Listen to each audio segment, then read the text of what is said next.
کاش دہلیز محمد پہ بچھونا ہوتا، کتنا بے مثل میرا جاگنا سونا ہوتا۔ الرحمن الرحیم، اللہم صلی علی سیدنا وعلى آل سيدنا محمد وبارك وسلم وصلي عليه۔ الحمد لله رب العالمين، والصلاة والسلام على رسوله محمد وعلى آله وأصحابه أجمعين، أما بعد، فقد قال الله تبارك وتعالى في شان حبيبه مخبرا وآمرا: بسم الله الرحمن الرحيم، إن الله وملائكته يصلون على النبي يا أيها الذين آمنوا صلوا عليه وسلموا تسليما۔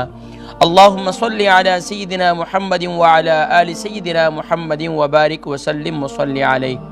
محترم و محتشم ناظرین و سامعین، السلام علیکم ورحمۃ اللہ وبرکاتہ ومغفرتہ۔ آج کے پروگرام میں حضور اکرم صلی اللہ علیہ وآلہ وسلم پر درود و سلام پیش کرنا آقا علیہ السلام کی بارگاہ میں یہ ایمان والے کے لیے ضرور ہے، اور یہ ضروری ہے، اور یہ کامل ایمان والے کی ہونے کی نشانی بھی ہے۔ آقا علیہ السلام نے ارشاد فرمایا کہ لا یؤمن احدکم حتی اکون احب الیہ من والدہ وولدہ والناس اجمعین۔ حضور اکرم صلی اللہ علیہ وسلم نے ارشاد فرمایا کہ وہ شخص مومن ہو نہیں سکتا، لا یؤمن احدکم، تم میں سے کوئی شخص جو ہے ایمان والا ہو نہیں سکتا، حتیٰ کہ لا یؤمن احدکم حتی اکون احب الیہ، یہاں تک کہ وہ سب سے زیادہ مجھے محبوب نہ جانے۔ اور فرمایا پھر کیا، کن سے محبوب نہ جانے؟ سبحان اللہ، حتی اکون احب الیہ من والدہ، یہاں تک کہ اپنے والدین سے زیادہ مجھے محبوب نہ جانے، وولدہ، اور اپنی اولاد سے زیادہ مجھے محبوب نہ جانے، والناس اجمعین، اور تمام انسانوں سے زیادہ اگر وہ مجھے محبوب نہیں جانے تو وہ شخص ایمان والا ہو نہیں سکتا۔ ناظرین کرام، حضور اکرم صلی اللہ علیہ وآلہ وسلم کا ہم سب پر یہ حق ہے کہ جب بھی آقا علیہ السلام کا نام نامی اسم گرامی آئے تو ہم صلی اللہ علیہ وآلہ وسلم ضرور کہیں، کیونکہ حضور اکرم صلی اللہ علیہ وسلم نے ارشاد فرمایا کہ وہ شخص انتہائی بخیل ہے، وہ شخص انتہائی بخیل ہے کہ جس کے سامنے میرا نام لیا جائے اور وہ میری بارگاہ میں درود و سلام پیش نہ کرے تو وہ شخص انتہائی بدنصیب اور بخیل ہے۔ یہاں تک کہ حضور اکرم صلی اللہ علیہ وآلہ وسلم کی ایک بہت ہی پیاری حدیث مبارکہ جس کے راوی سیدنا عمر بن خطاب رضی اللہ تعالی عنہ ہیں، ارشاد فرماتے ہیں کہ حضور اکرم صلی اللہ علیہ وسلم نے فرمایا کہ ایمان والے کی دعا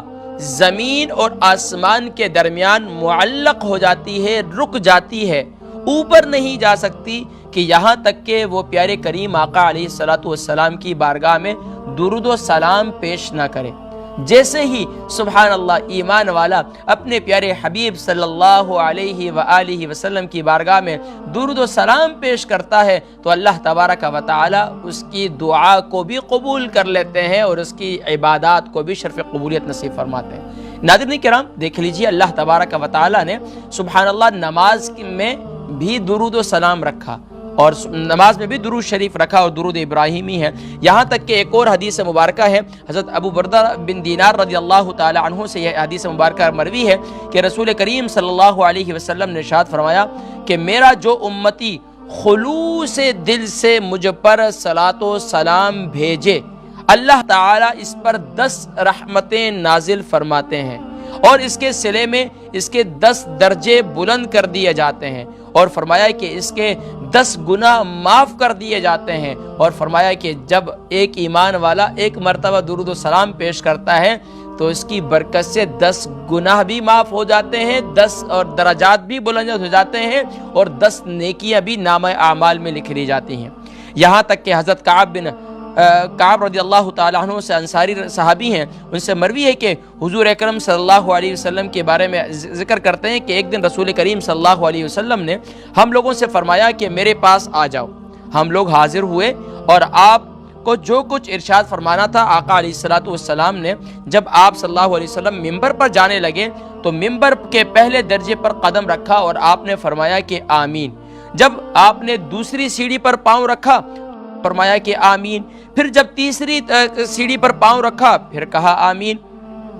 پھر آقا علیہ الصلوۃ والسلام نے جو کچھ فرمانا تھا ممبر پر خطاب ارشاد فرمایا اور فارغ ہو کر جب نیچے اترے تو ہم لوگوں نے عرض کی کہ یا رسول اللہ صلی اللہ علیہ وآلہ وسلم، آج ہم نے آپ کو ایسا کام کرتے ہوئے دیکھا، ایک ایسا عمل دیکھا کہ جو اس سے پہلے ہم نے کبھی نہیں سنا تھا اور نہ دیکھا تھا، یعنی کہ آپ پہلی ممبر کی پہلی سیڑھی پہ چڑھے اور آپ نے آمین کہا، جب دوسری پر چڑھے اور آپ نے آمین کہا، جب تیسری پر چڑھے تو آپ نے آمین کہا۔ تو صحابہ سے عرض کی کہ میرے صحابہ، جب میں نے پہلی سیڑھی پر پاؤں رکھا تو جبریل امین آئے اور انہوں نے کہا کہ تباہ و برباد ہو جائے، تباہ و برباد ہو جائے، محروم ہو جائے وہ شخص جو رمضان المبارک کو پالے اور اس میں اپنی مغفرت کا فیصلہ نہ کروا لے۔ تو میں نے کہا آمین۔ بددعا دینے والے کون ہیں؟ تمام فرشتوں کے سردار جبریل امین ہیں، اور آمین کہنے والے کون ہیں؟ تمام نبیوں کے سردار خاتم المرسلین خاتم النبیین حضرت محمد مصطفیٰ صلی اللہ علیہ وسلم۔ گویا کہ اس آمین کی مہر لگا کر آپ یہ ثبت فرما رہے ہیں کہ وہ شخص یقیناً تباہ و برباد ہی ہوگا جو رمضان المبارک کو پالے اور اپنی بخشش و مغفرت کا سامان نہ کر سکے۔ پھر فرمایا کہ جبریل امین نے پھر کہا کہ تباہ و برباد ہو جائے اور بے توفیق اور بے نصیب ہو جائے جس کے سامنے میرا ذکر آئے، میرا نام اس میں گرامی لیا جائے اور وہ مجھ پر درود و سلام نہ بھیجے۔ تو اس پر بھی میں نے کہا کہ آمین۔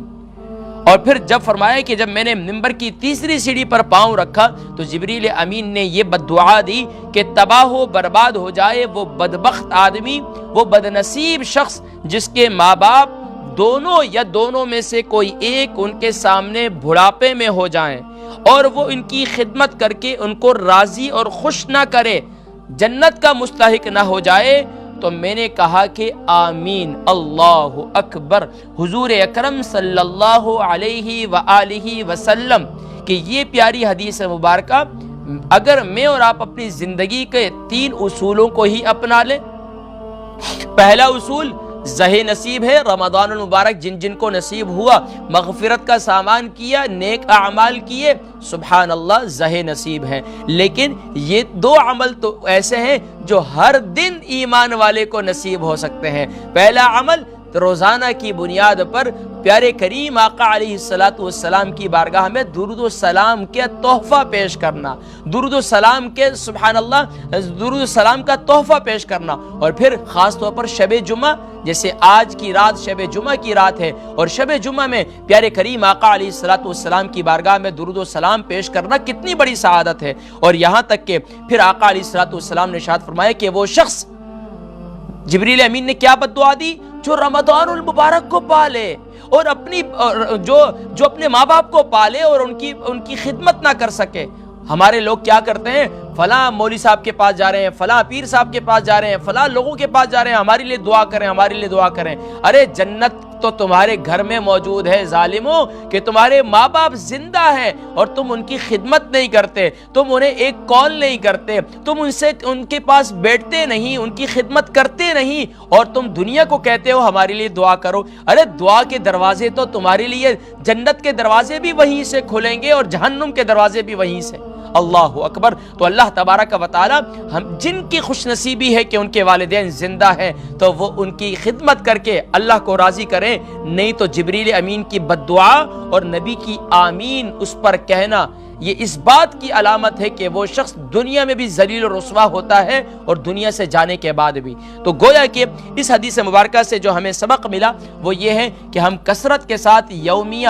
بارگاہ رسالت مآب صلی اللہ علیہ وآلہ وسلم میں درود و سلام پیش کریں۔ ناظرین کرام، یہ ضرور سوچئے گا اس ماہ مبارک میں پیارے کریم آقا علیہ السلام کی بارگاہ میں آپ کیا تحفہ پیش کرنے جا رہے ہیں۔ ہمارے بچے ہیں نا، چھوٹے بچے ہوتے ہیں تو وہ جب ان کی برتھ ڈے ہوتی ہے تو وہ اس میں خواہش میں ہوتے ہیں کہ ہمیں کوئی سرپرائز ملے گا، ہمیں کوئی تحفہ ملے گا، امی کی طرف سے، ابو کی طرف سے، چاچو کی طرف سے، ماموں کی طرف سے،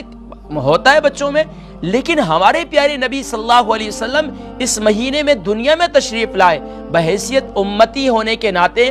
آپ نے کیا سوچا ہے اس ماہ میں آپ کیا تحفہ دینے جا رہے ہیں۔ ناظرین کرام، میں آپ کو صرف اور صرف اگر کوئی زیادہ تحفے نہیں دے سکتے، کوئی زیادہ دیگے نہیں چڑھا سکتے، کوئی زیادہ جو ہے لائٹنگ نہیں کر سکتے، نہ کیجئے۔ اگر کرنا چاہتے ہیں تو سبحان اللہ، نہیں کر سکتے تو کم سے کم یہ عہد ضرور کیجئے کہ اس ربیع الاول میں کوئی ایسا گناہ جو میں اللہ کی نافرمانی کرتا ہوں وہ نافرمانی میں چھوڑ دوں گا۔ اس ربیع الاول یہ عہد کر لیں۔ اور دوسرا یہ کریں کہ میں ایک ایسا عزم کر لوں کہ جس سے میں پیارے نبی صلی اللہ علیہ وسلم، خاص طور پر آقا علیہ السلام نے ارشاد فرمایا، اگر تم میری آنکھوں کو ٹھنڈا کرنا چاہتے ہو، میری آنکھوں کو ٹھنڈا کرنا چاہتے ہو تو قرۃ عینی فی الصلاۃ، نماز میری آنکھوں کی ٹھنڈک ہے۔ تو یہ عزم کر لیں اس ربیع الاول میں کہ یا رسول اللہ صلی اللہ علیہ وسلم، ہم آپ کے امتی ہیں، آپ کو اللہ تبارک و تعالی نے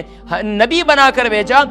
ہمیں امتی بنایا۔ یا رسول اللہ صلی اللہ علیہ وسلم، ہم اب آپ سے یہ وعدہ کرتے ہیں کہ ہم آج کے بعد ہم اس ربیع الاول میں آپ سے تجدید عہد وفا کرتے ہیں کہ ہم اس ربیع الاول میں آپ کی آنکھوں کی ٹھنڈک، نماز کی پابندی کر کے آپ کو یہ تحفہ دینا چاہتے ہیں کہ آج کے بعد ہم نماز کی حفاظت کریں گے، نماز کی پابندی کریں گے۔ دوسرا یہ عزم کر لیں کہ میں ایک گناہ، جو ایسا گناہ ہے جو آپ کی تمام نیکیوں کو کھا جاتا ہے، کیونکہ ہمارے بزرگ فرماتے ہیں کہ بھائی یاد رکھو، بہت سے لوگ ہیں جو نیک کام کرتے ہیں، مختلف نیک کام کرتے ہیں، ان کی مثال ایسی ہے کہ ایک گلاس میں، ایک برتن میں آپ دودھ تو ڈال رہے ہیں لیکن اس میں چھید ہے، نیچے ایک سوراخ موجود ہے، جو دودھ اوپر سے ڈالتے ہیں نیچے سے نکلتا جا رہا ہے۔ تو فرمایا کہ وہ جو چھید ہے نا، اس کی مثال، اس سوراخ کی مثال جو ہے گناہ کی ہے، جو تمہاری نیکیوں کو کھا جاتا ہے۔ جیسے ہی اس سوراخ کو بند کرو گے تو نیکیوں کا دودھ کا نور جو ہے وہ اس کے اندر بھر جائے گا، اور سبحان اللہ اسی طریقے سے تمہارا دل جو ہے، اس میں جب گناہ کی غلاظت آتی ہے، گناہ کی گندگی آتی ہے، تو یہ تمہارے جو اندر نور آتا ہے نا، وہ نور جو ہے آ تو جاتا ہے لیکن وہ چلا جاتا ہے۔ کیوں؟ کہ گناہوں کی گندگی کی وجہ سے۔ اللہ تبارک و تعالی مجھ گناہگار سیاہکار کو بھی پیارے کریم آقا علیہ السلام کی بارگاہ میں کثرت کے ساتھ، ادب و احترام کے ساتھ، کم سے کم میں نے یہ ذکر کیا تھا، شب جمعہ اپنے اپنے گھروں کے اندر یہ معمول ضرور بنائیے، بچوں کو تسبیح لے کر دے دیجئے۔ کاؤنٹر والی تسبیح بڑے بچے شوق سے پڑھتے ہیں، آپ بچوں کو تسبیح لے کر دیں کہ بیٹا تم جو ہے صلی اللہ علیہ وآلہ وسلم ضرور پڑھا کرو۔ یقین جانی کہ بچے بڑے شوق سے پڑھتے ہیں، ان کو کمپٹیشن کریں۔ دیکھیں ماں باپ ان کو ویسے ہی کچھ نہ کچھ لے کر دیتے رہتے ہیں، آپ بچے کو شوق دلائیں کہ تم اگر اتنا درود و سلام، بچوں میں آپس میں کمپٹیشن کریں کہ اگر تم میں سے کوئی زیادہ درود و سلام پڑھے گا تو میں اس کو یہ تحفہ دوں گا، یہ تحفہ دوں گی صلی اللہ علیہ وسلم۔ اس مہینے دیکھتے ہیں کون زیادہ پڑھتا ہے، اس ویک دیکھتے ہیں کون زیادہ پڑھتا ہے، تو یہ آپس میں بچوں کا کمپٹیشن کرائیں۔ تو یہ درود و سلام ایک ایسا وظیفہ ہے جو دل کے اندر ایسی نورانیت پیدا کرتا ہے، اور ایسا مکمل وظیفہ ہے اور ایسا مکمل عمل ہے کہ اس سے زیادہ مکمل عمل کوئی نہیں ہے، کیونکہ اللہ کے نبی صلی اللہ علیہ وسلم کی بارگاہ کے لیے اللہ تبارک و تعالی نے کیا ارشاد فرمایا، ان اللہ و ملائکتہ یصلون علی النبی، کہ بے شک اللہ رب العالمین اور اس کے فرشتے جو ہے وہ عمل ہے جو اللہ اور اس کے فرشتے خود کرتے ہیں۔ اللہ اکبر۔ تو اس لیے اے ایمان والو، جب تمہارے سامنے بھی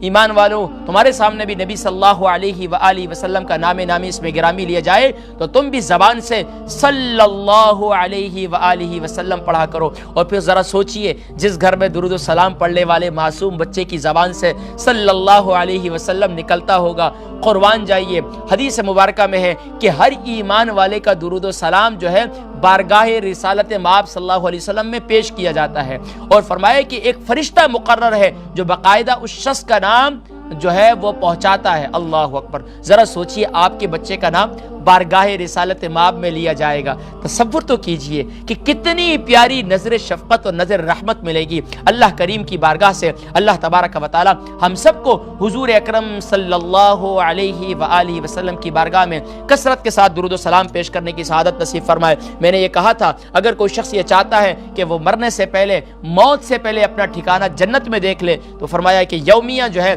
وہ 1000 مرتبہ درود و سلام ضرور پیش کرے۔